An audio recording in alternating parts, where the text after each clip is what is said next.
అసలు కడియం శ్రేణి మాట్లాడే మాటలు, ఆయన మాటలు నాలుక తాటిమట్ట అన్నట్టు ఆయన భాష చాలా ఏయంగా, బాధాకరంగా, తిన్నింటి వాసాలు లెక్కబెట్టే విధంగా ఆయన మాట్లాడడం జరిగింది. బీఆర్ఎస్ పార్టీ అధినాయకుల గురించి మాట్లాడితే పెద్ద నాయకుడిని అవుతాడనే ఒక భావంతో ఈరోజు తెలంగాణ జాతి పితగా, తెలంగాణ రాష్ట్ర సాధకుడిగా పేరున్న కేసీఆర్ గారిని, యువతకు ఐకాన్గా ఉన్న, అదేవిధంగా ఐటీ ఇండస్ట్రీ రంగాన్ని హైదరాబాదును తనదైన శైలిలో గొప్పగా అభివృద్ధి చేసిన కేటీఆర్ గారి మీద, అదేవిధంగా హరీష్ రావు గారు మాస్ లీడర్గా, ట్రబుల్ షూటర్గా ఉన్న హరీష్ రావు గారి మీద, జాగృతి నాయకురాలు కవిత మీద అనుచిత వ్యాఖ్యలను తీవ్రంగా ఖండిస్తా ఉన్నాను. ఇది నాలుక తాటిమట్ట, ఏం మాట్లాడుతున్నావు? అన్నం తింటున్నావా, గడ్డి తింటున్నావా? 10 సంవత్సరాలు నువ్వు కూడా ఆ నలుగురితో అంతరంగికుడిగా ఉన్నావు కదా. నీ నోటనే కేసీఆర్ గారిని ఎన్నోసార్లు గొప్పగా పొగిడినావు కదా. కాళేశ్వరం విషయంలో 3 సంవత్సరాల కాలంలోనే ప్రపంచంలో ఎక్కడా నిర్మించలేని ఒక బహుళార్థ సాధక ప్రాజెక్టును, వరప్రధాని అద్భుతమైన ప్రాజెక్ట్ అని, కేసీఆర్ గారి మానస పుత్రికని గొప్పగా పొగిడిన నీ నోట ఈరోజు మరి అవకాశవాద అవినీతి మాట రావడం సిగ్గుచేటు. కేసీఆర్ గారు ఈరోజు భారతదేశానికి తెలంగాణ రాష్ట్రం నెంబర్ 1గా చేసి అన్ని రంగాలలో ఆదర్శంగా నిలిచిన రాష్ట్రం తెలంగాణ రాష్ట్రం. దానికి కేసీఆర్ గారు ఆహర్నిశలు కృషి చేయడం వల్లనే ఆ స్థాయి రావడం జరిగింది. ఇంకేం మాట్లాడుతున్నావు? కేటీ రామారావు గురించి మాట్లాడుతున్నావు. కేటీ రామారావు గారిని నిండు సభలో నువ్వే మాట్లాడినావు. ఇవాళ భారతదేశానికి కాదు, ప్రపంచంలో కూడా ఇంత గొప్ప ఐటీ శాఖ మంత్రి ఉండడు. ఈరోజు భారతదేశంలో ఐటీ ఇండస్ట్రీ రంగానికి ఒక డెస్టినేషన్గా, ఒక డెఫినేషన్గా ఇవాళ తెలంగాణ ఉన్నదంటే హ్యాట్స్ అప్ టు కేటీఆర్ అని మాట్లాడినావు నువ్వు. మళ్ళీ ఈరోజు నువ్వేమని మాట్లాడుతున్నావు? అవినీతి అని మాట్లాడుతున్నావు. మరి ఫార్మా ఈరేస్ విషయంలో అరెస్ట్ అవుతాడని మాట్లాడుతున్నావు. సిగ్గుండాలి కదా. మరి ఆనాడు ఒప్పందం చేసుకున్నప్పుడు ట్రాన్స్పరెంట్గా డబ్బులను పంపించడం జరిగింది బ్యాంకు ద్వారా. ఆనాడు ఒకవేళ ఒప్పందము క్యాబినెట్ నిర్ణయంకు అనుగుణంగా జరగలేదంటే మరి రద్దు చేసినప్పుడు రేవంత్ రెడ్డి కూడా క్యాబినెట్ నిర్ణయం తీసుకోకుండా రద్దు చేయడం జరిగింది. అలాంటప్పుడు రేవంత్ రెడ్డి మీద కూడా కేసు పెట్టాల్సిన అవసరం ఉంది.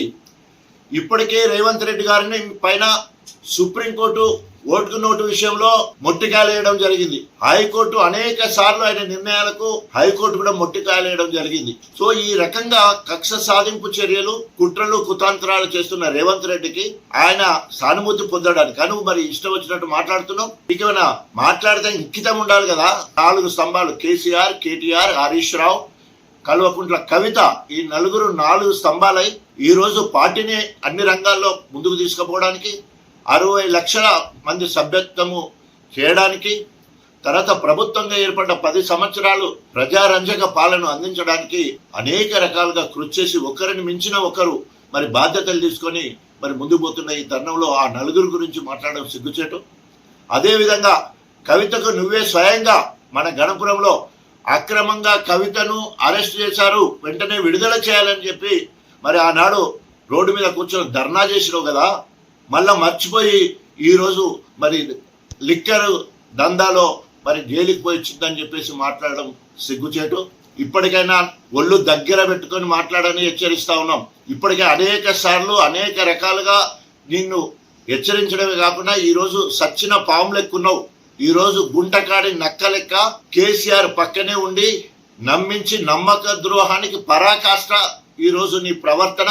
నువ్వు చేసిన మోసం తెలంగాణ ప్రజలు మర్చిపోలేదు. ఒక బీఆర్ఎస్ వాళ్ళే కాదు, కాంగ్రెస్ వాళ్ళు కూడా నిన్ను ఇవాళ తూ అంటే తూ అనే పరిస్థితి ఉన్నది. ఇవన్నీ మర్చిపోయి ఈరోజు తగుదునమ్మని చెప్పేసి ఆ నలుగురి జోలికి వస్తే ఖబర్దార్ కడియం శ్రేయర్ గారు, మరి గ్రామాన నీ దిష్టి బొమ్మలు తగలబెడతారు. జాగ్రత్త. ఎక్కడికైనా పోతే నువ్వు ఎందుకు కాంగ్రెస్ పోయినావు, ఏమి అభివృద్ధి చేసినావు, ఈ సంవత్సరంలో తట్ట మట్టి ఎక్కడన్నా తీసినవా? అభివక్త వరంగల్ జిల్లాలో గాని నియోజకవర్గంలో గాని ఒక్క దళితుని ఎదుగుదలకు నువ్వు సహకరించలేదు. ఇటు మాలలు, ఇటు మాదిగలు, ఉపకులాలు మొత్తంలో కూడా ఏ ఒక్కరికి కూడా నువ్వు మేలు చేయలేదు. మొత్తము దళితులకు ద్రోహం చేసిన వాడివి నువ్వు. దళితులకు ఎక్కడ కూడా గణపురం నియోజకవర్గంలో దళితుల పాలిట రాక్షసు లెక్క రాబందు లెక్క దళితులను ఊత కోసపెట్టి అక్రమ కేసులు పెట్టించి దళితులను ఎన్కౌంటర్ చేసిన చరిత్ర నీది, హీనమైన చరిత్ర నీది. దళితులందరూ కూడా ఎదిరి చూస్తా ఉన్నారు నీ మీద ఎట్లా కక్ష తీర్చుకోవాలని చెప్పేసి. గణపురంలో నువ్వు చేసిన అభివృద్ధి శూన్యం. ఆ 10 సంవత్సరాలు నువ్వు ఆర్థికంగా ఎదగడానికి, కుబేరుడిగా అవతారం ఎత్తడానికి, విదేశాలలో ఆస్తులు చంపడానికి ఆ 10 ఏళ్ళు వాడుకున్నావు. తర్వాత మళ్ళీ గుంట నక్కలేక కేసీఆర్ సంకల జొర్రి ఇక్కడ ఎంపీ అయినవు, ఇక్కడ 2 సార్లు ఎమ్మెల్సీ అయినవు, ఉప ముఖ్యమంత్రి అయినవు, విద్యాశాఖ మంత్రి అయినవు. తర్వాత మొన్న ఎమ్మెల్యే టికెట్ ఇచ్చిన తర్వాత నాకు ఎమ్మెల్యే కాదు నా బిడ్డకు ఎంపీ కావాలి, ఎంపీ టికెట్ ఇచ్చిన తర్వాత పార్టీ ఫండ్ తీసుకొని కడుపు నిండా తిన్నింటి వాసాలు లెక్క పెట్టినట్టు నమ్మక ద్రోహం చేసి 100 కోట్లకు రేవంత్ రెడ్డికి అమ్ముడిపోయిన పార్టీకి నమ్మక ద్రోహం చేసిన ఏకైక వ్యక్తి తెలంగాణ మొత్తంలో.